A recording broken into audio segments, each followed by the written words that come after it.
Welcome to Revise and Resubmit, Weekend Classics. I'm Pavlov. And I'm Nikita. Imagine this for a moment. Maybe you've felt this. You're ready, you're excited to start your research journey, you open up your computer, and suddenly you're just staring at this, well, seemingly endless ocean of academic papers. Thousands upon thousands of articles. Each one's a potential clue, right? A piece of a larger puzzle. You know there are connections in there, trends, these hidden insights, but the sheer scale of it can feel, well, utterly overwhelming. Where do you even begin? How do you even start to map this huge intellectual landscape, especially when you're just starting out? Yeah, for many of us stepping into academic research, that's not just an analogy. It's a very real feeling. And that's exactly why we wanted to have a conversation today about a really, truly groundbreaking piece of work. It offers a powerful way to navigate this very challenge. So what we're going to share with you now is an overview. And it's actually been meticulously crafted by an advanced large language model based on the actual article itself. The article is called Bibliometrix, an R tool for comprehensive science mapping analysis. Now, this was a seminal paper published back in 2017 in the prestigious Journal of Informatics. And that's a SCOAS Q1 indexed journal, which, really speaks to its quality. It puts it right in the top tier of its field. Absolutely. And since then, get this, it's amassed over 14,000 citations. Wow, 14,000. That's incredible. It really is. It's become a contemporary classic, and it plays such a vital role in systematic literature review papers, SLRs, all around the world. It was written by two brilliant minds, Massimo Aria from the Department of Economics and Statistics at Università degli Studi di Napoli Federico II in Naples, Italy. And Cuccurullo from the Department of Economics and Management at Università della Campagna Luigi Vanvitelli in Capua, Italy. We genuinely believe this article is, well, it's pretty much a must-read for anyone embarking on their research journey. So honestly, whether or not you hit that subscribe button today, please, if you can, make time to read this thoughtfully crafted and rigorously peer-reviewed article. We've put the link right there for you in the show notes. It's really worth your time. Definitely. So today, our mission is just to gently walk you through this paper, try and make it accessible, especially if you're new to academic research, maybe just about to start your own journey. Think of us as your guides. Maybe helping you find your bearings in this exciting world. So if you're that new researcher, you know the feeling we talked about. This incredible volume of publications. It can feel just completely overwhelming trying to stay current. Yeah, and it's not just the volume, it's how fragmented research can be. Breiner and Denyer mentioned this back in 2012, how research streams can feel like these isolated islands. Exactly. Scattered all over the place. And that's precisely where literature reviews become so crucial. They're your compass, your map for synthesizing all that existing knowledge. But what's really transformative here, what this paper introduces, is how bibliometrix offers a way to do this that's systematic, it's transparent, and it's reproducible. Okay, systematic, transparent, reproducible. How does that differ from, say, a more traditional review where I just read a lot of papers? Well, a traditional review, while incredibly valuable, can sometimes feel a bit subjective, You're relying heavily on your interpretation. Bibliometrix brings this layer of objectivity. It uses quantitative methods to analyze citation data, keywords, authorships. People like Broadus, Diodato, Pritchard, they really laid the groundwork, emphasizing its reliability and its scientific rigor. Got it. So it's more data-driven. Exactly. And if we connect this back to you, the listener, the new researcher, what bibliometrix helps you do is see those big trends over time. It helps you identify the core research themes, see how disciplines might be shifting or merging, pinpoint who the really prolific scholars and institutions are. Ultimately, it helps you get that big picture of the research landscape, like seeing the whole forest, not just the individual trees right in front of you. That makes a lot of sense because seeing that forest can feel impossible sometimes. But you mentioned earlier pioneers laid the groundwork. Why wasn't everyone doing this all along? What were the traditional difficulties? Yeah, good point. Traditionally, doing bibliometric analysis was, frankly, quite hard. It was often a multi-step process. You needed several different software tools. Some of them were commercial, so expensive. Right, not easily accessible. Not at all. And often, you needed pretty decent programming skills just to get the different tools to talk to each other or process the data. Gugler and colleagues pointed this out in 2016. It was a pretty high barrier to entry. I can definitely see that being a hurdle. Okay, let's unpack this then. Here's where it gets really interesting, right? This is where the authors Aria and Cuccurullo come in with bibliometrix. This open source R tool designed specifically for this comprehensive science mapping analysis. Exactly, that's the game changer. Bibliometrix is programmed in R. Which is huge because R is open source and widely used in statistics. Precisely. That makes bibliometrix incredibly flexible. It can be updated rapidly by the community, and it integrates really well with countless other statistical tools available in R. Plus, being open source means there's this strong community support system around it. People are constantly improving it. So it's like a living tool, always getting better. Kind of, yeah. And the paper has this twofold aim. One, to introduce the package itself, and two, to demonstrate how it supports a recommended workflow for doing this kind of science mapping. Ah, the workflow. That sounds key for navigating this. It is. It provides structure. Thinkers like Berner, Chen, Boyack, and later Zupik and later outlined a standard 5-stage workflow. It goes study design, data collection, data analysis, data visualization, and finally, interpretation. And bibliometrix helps with. It gives you robust support for stages 2, 3, and 4, the data collection, analysis, and visualization. So it handles a lot of the heavy lifting. Okay, let's walk through those stages. Stage 1 is study design. What does that involve? So stage 1, study design, is really about setting your course. It's where you define your research question or questions. What is it you actually want to map out? Generally, bibliometrix can help answer 3 main kinds of questions.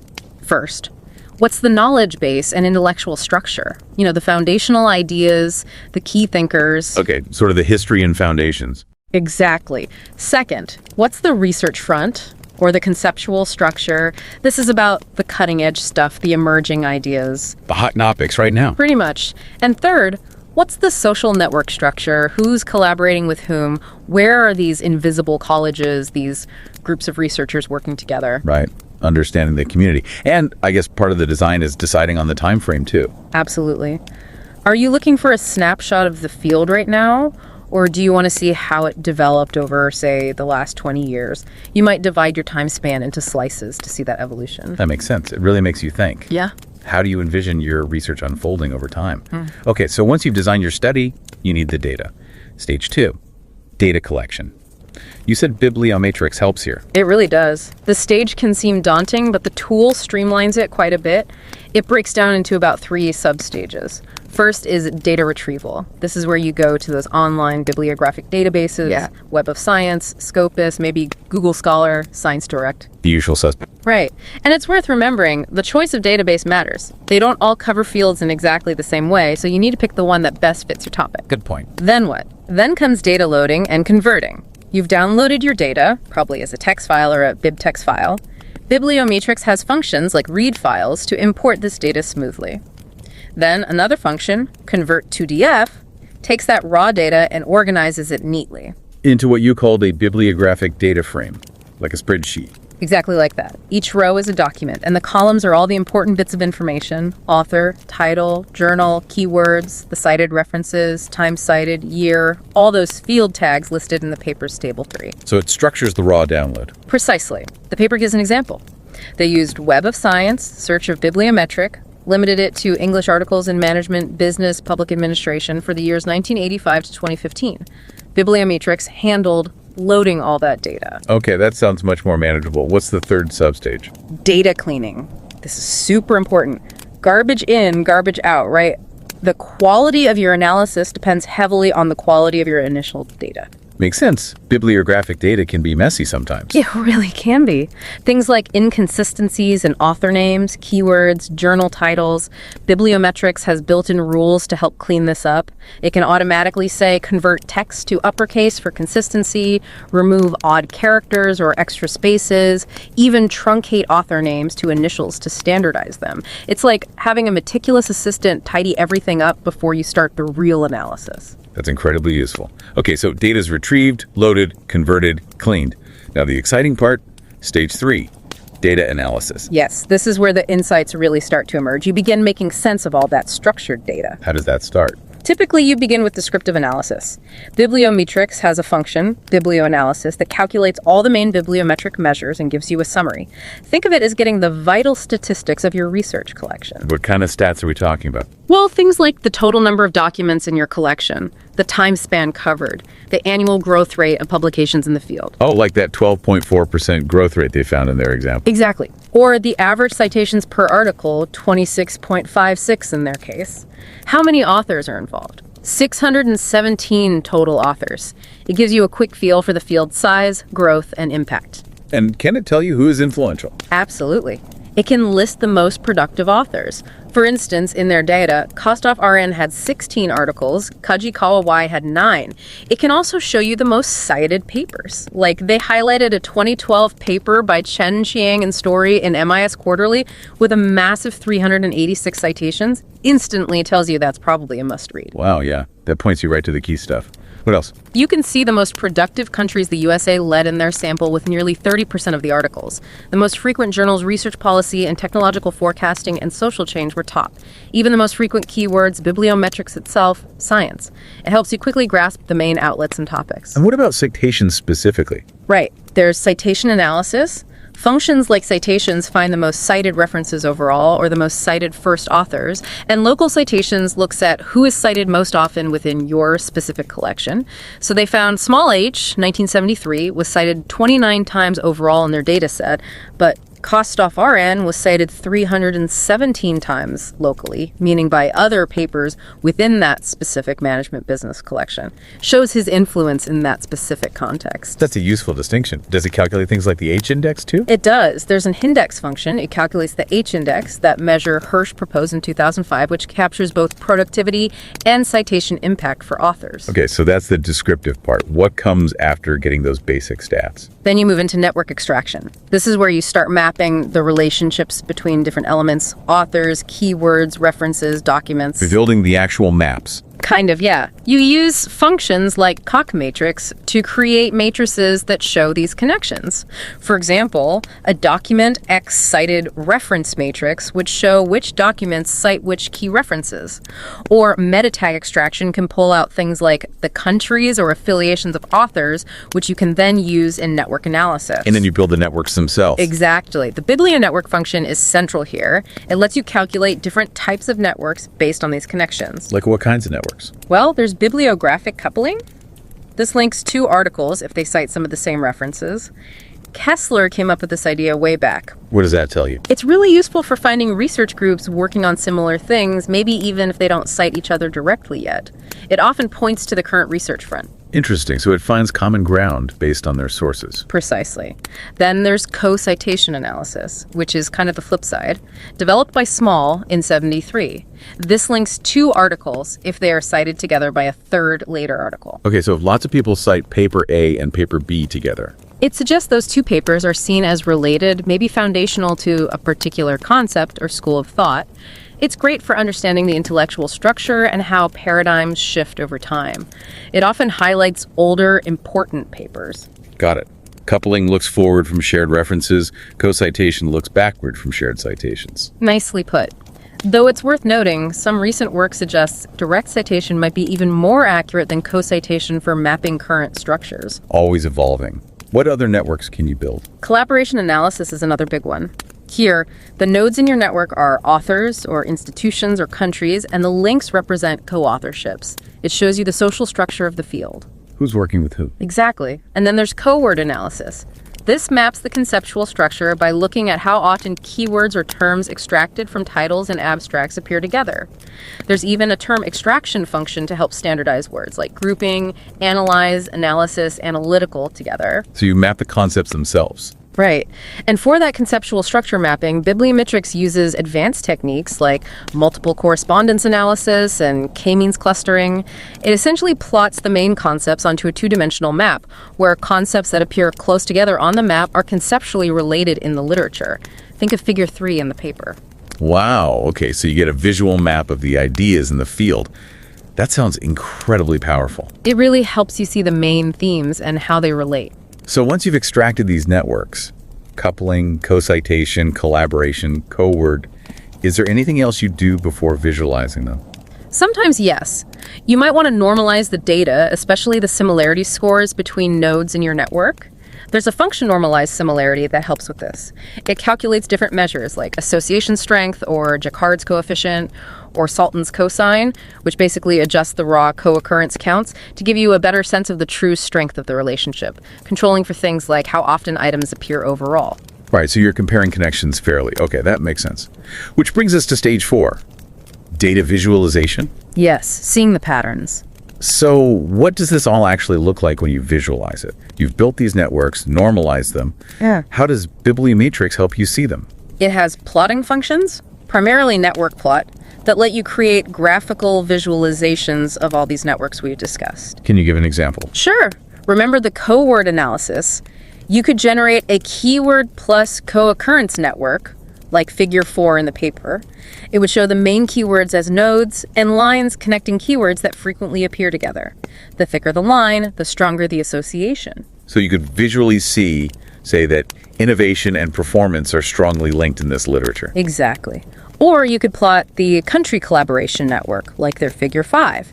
You'd see nodes for countries, sized perhaps by publication output, and lines connecting countries that have co-authored papers together. You might spot a strong US-UK collaboration axis, or maybe an emerging cluster in East Asia. It makes those connections immediately obvious. It really does. And one particularly fascinating visualization is the historiographic analysis. Historiographic. Yeah, using functions HisNetwork and HisSicPlot. This builds on work by Eugene Garfield. It plots a chronological citation network. You can see the most impactful papers over time and how they influenced later work. Like a family tree of ideas. Kind of, yeah. Their figure 6 and table 13 show an example. It's often called a historiograph. It helps you trace the historical development of the field, seeing which papers really became cornerstones for later research. That sounds amazing for understanding the evolution of a field. Okay, so we've designed the study, collected the data, analyzed it, visualized the networks. What's the final stage? Stage 5, interpretation. And this is absolutely crucial. Right, the tools give you the map, but you still need to read it and understand the terrain. Precisely. While these bibliometric methods provide this fantastic structured overview, they are absolutely not a substitute for actually reading the key papers and developing a deep understanding of the field. As the authors rightly point out, scholars who already have that in-depth knowledge have a clear advantage when it comes to interpreting the patterns revealed by the analysis. They can add the nuance, the context. And that blends is really where the magic happens, isn't it? Using the systematic analysis from a tool like bibliometrix to guide you, combined with your own human insight and expertise from actually engaging with the literature. That's exactly it. That combination is what leads to really powerful research insights. The data might show you a connection, but your understanding tells you why it's significant. Hearing all this, it really is quite remarkable how a tool like bibliometrix can take that feeling of being overwhelmed by this mountain of information and transform it into, well, an accessible, navigable landscape, especially if you're just starting out. Absolutely. That's the core value, I think. The ability to systematically uncover trends, map out who's doing what and what ideas are connected, understand collaboration networks, all without needing to be a coding expert first. It really does democratize this kind of research mapping. It helps you see that forest in the trees, like you said earlier. Yeah, it empowers you to get up to speed much faster, to see the bigger picture and where your own work might fit in. And it makes you wonder, doesn't it? The paper itself mentions that bibliometrix is constantly evolving. The authors were already talking about future plans back in 2017. Right. Things like expanding compatibility to databases like PubMed, which is huge for biomedical fields, improving how they handle variations and cited references disambiguation. And exploring hybrid methods, combining these bibliometric network approaches with semantic analysis, looking more at the meaning within the text. Exactly. And that raises a really interesting question for the future, doesn't it? What if we could integrate even more sophisticated natural language processing to understand not just that two concepts appear together, but the nuance of how they're related, how that relationship evolves in the text itself? Wow, yeah. How might that change things? Could we identify emerging research fronts even earlier? Maybe even get better at predicting where the next big breakthroughs might happen. It's fascinating to think about. It could guide research directions with so much more precision. It really opens up possibilities for just deeper insights, for navigating this complex world of knowledge more effectively. We really hope this conversation has maybe given you a fresh perspective, a new tool to consider as you approach your own research journey, hopefully turning some of that complexity into clarity. And we genuinely can't wait to see what amazing insights you uncover using tools and approaches like these. And don't forget to subscribe to Revise and Resubmit on Spotify and Apple Podcasts. Until next time, keep those minds curious, keep questioning, and keep revising and resubmitting.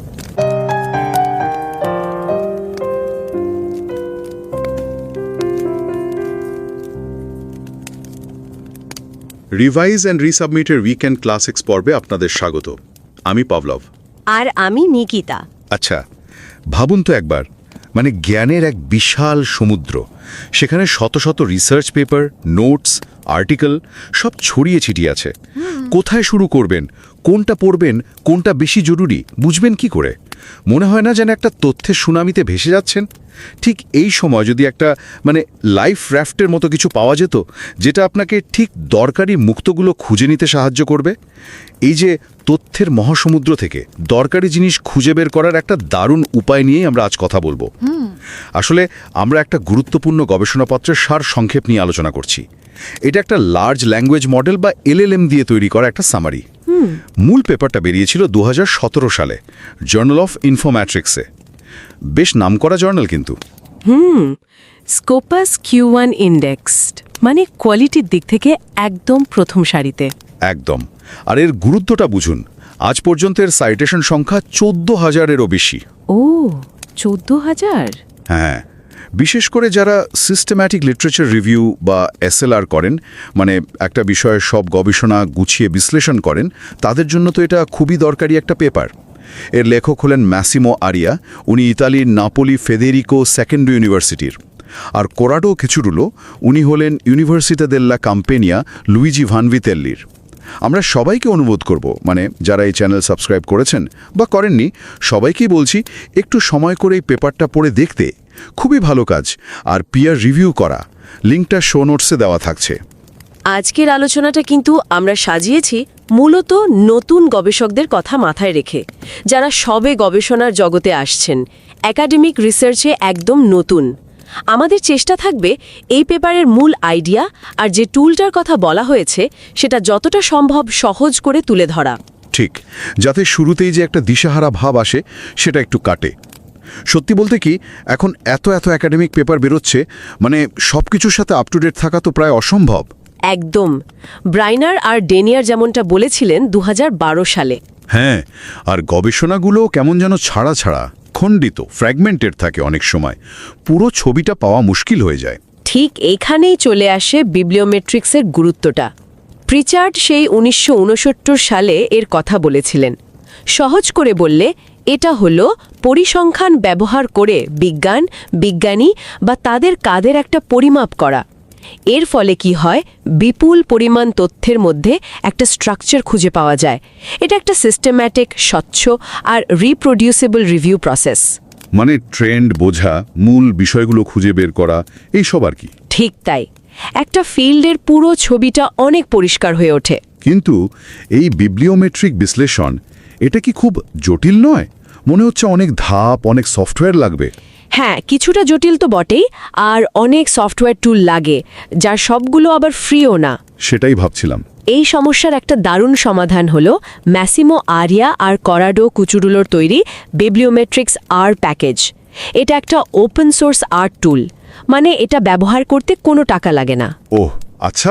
হ্যাঁ, এটা বিবলিওমেট্রিক অ্যানালিসিসের জন্য বলতে গেলে একটা complete workflow দেয়।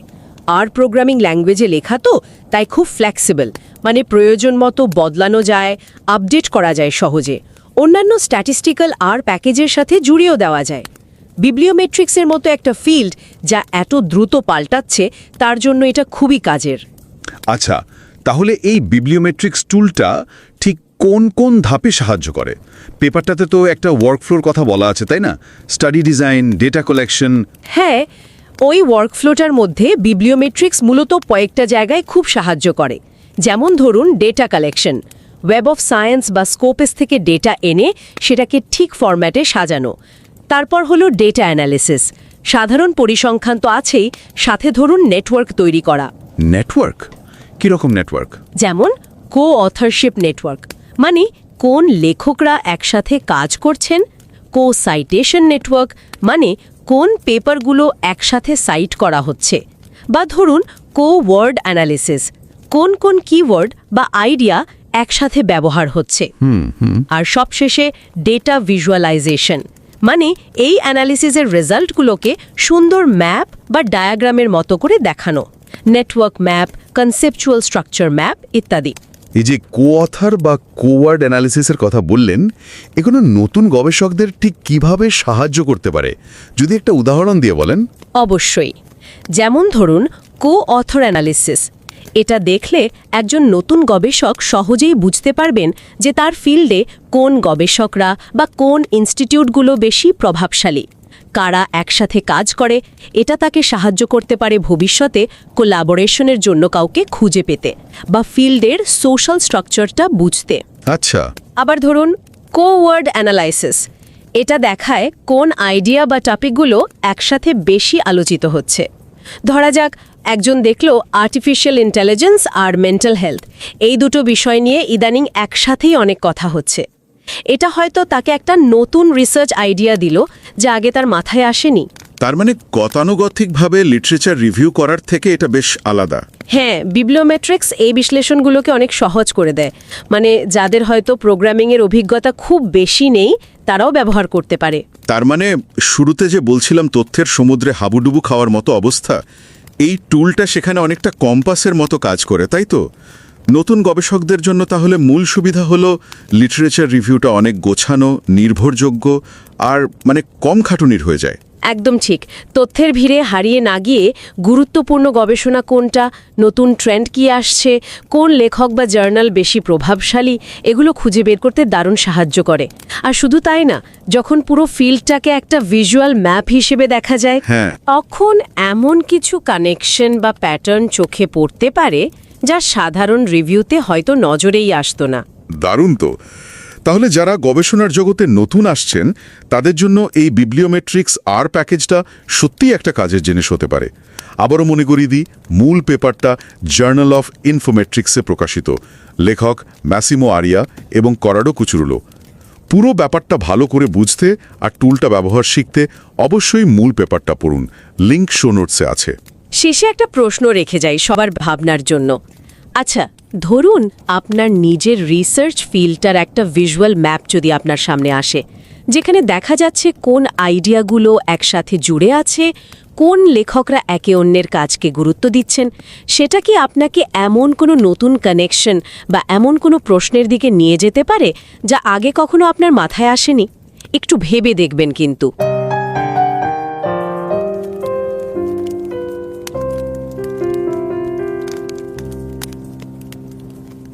नमस्कार और revise and resubmit की वीकेंड क्लासिक्स एपिसोड में आपका स्वागत है। मैं हूं पावलो और मैं हूं निकिता। कल्पना कीजिए आप ज्ञान के एक विशाल अंतहीन समुद्र में खड़े हैं और हर तरफ से जानकारी की लहरें आप पर आ रही हैं। हाँ, बिल्कुल। अकादमिक दुनिया में हर दिन इतने शोध पत्र छपते हैं कि अपने क्षेत्र में भी सबको जानना मतलब लगभग नामुमकिन सा लगता है। सही कह रहे हैं। अक्सर शोध बिखरा हुआ सा महसूस होता है, जैसे किसी पहेली के टुकड़े हों जिन्हें जोड़ना मुश्किल हो। और इसी जानकारी के महासागर में रास्ता दिखाने वाले एक बेहद महत्वपूर्ण शोध पत्र पर आज हम बात कर रहे हैं। हाँ, दरअसल ये चर्चा प्रतिष्ठित जर्नल ऑफ इन्फोमेट्रिक्स में प्रकाशित एक लेख का सारांश है। लार्ज लैंग्वेज मॉडल मतलब LLM आधारित सारांश है। ये जर्नल एक टॉप रैंकिंग वाला स्कोपस Q1 इंडेक्स जर्नल है। अच्छा, जर्नल ऑफ इन्फोमेट्रिक्स। और ये लेख कब का है? ये 2017 का लेख है और खास बात यह है कि इसे अब तक 14,000 से ज्यादा बार साइट किया जा चुका है। 14,000? ये तो बहुत ज्यादा है। हाँ, ये उन शोधकर्ताओं के लिए एक बुनियादी जरिया बन गया है जो क्या कहते हैं सिस्टमैटिक लिटरेचर रिव्यू या SLR करते हैं। SLR यानी अपने विषय पर हुए सारे शोध को एक व्यवस्थित तरीके से समझना। बिल्कुल। इसके लेखक हैं मासिमो आरिया, इटली की university degli studi di Napoli Federico second से, और Corrado Cuccurullo university della Campania Luigi Vanvitelli से। हम सभी सुनने वालों से आग्रह करते हैं कि वो इस गहन और बारीकी से परखे गए मतलब पीयर रिव्यूड लेख को पढ़ने के लिए जरूर समय निकालें। लिंक आपको शो नोट्स में मिल जाएगा। हाँ, इसे पढ़ना जरूरी है। आज हम इस लेख को किसी ऐसे व्यक्ति के नजरिए से समझने की कोशिश करेंगे जो अकादमिक शोध की दुनिया में कह सकते नया है और अपनी शोध यात्रा बस शुरू ही करने वाला है। हाँ, तो ये लेख है किस बारे में? ये बिब्लियोमेट्रिक्स नाम की एक तकनीक पर केंद्रित है। बिब्लियोमेट्रिक्स, ये शब्द सुनने में थोड़ा भारी लगता है। आसान शब्दों में इसका क्या मतलब है?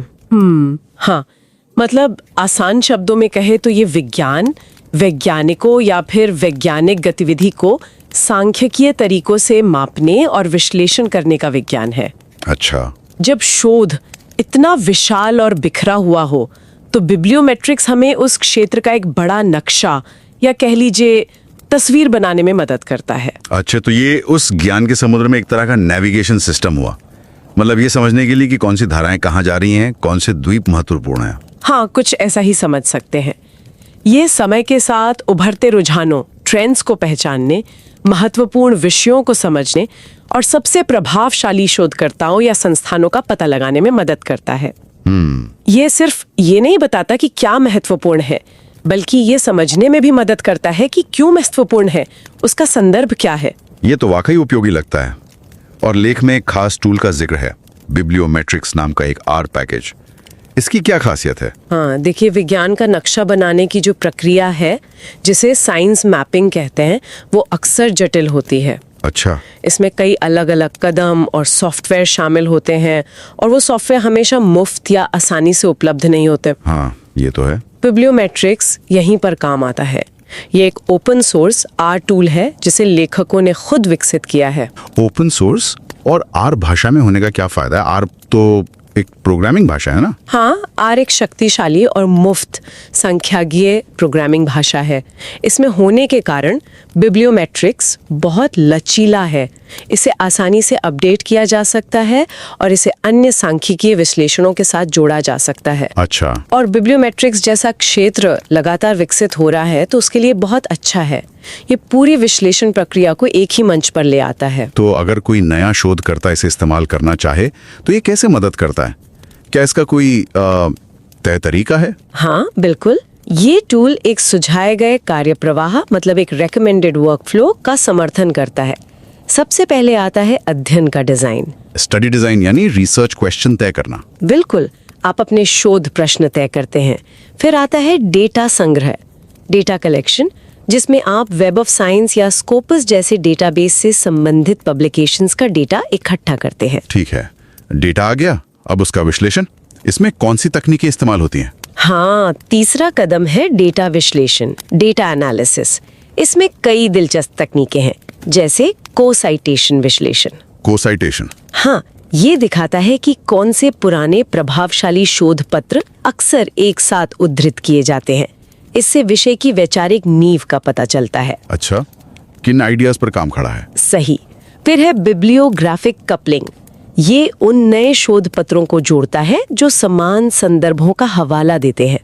इससे पता चलता है कि कौन से नए काम एक ही जैसे आधार पर बन रहे हैं।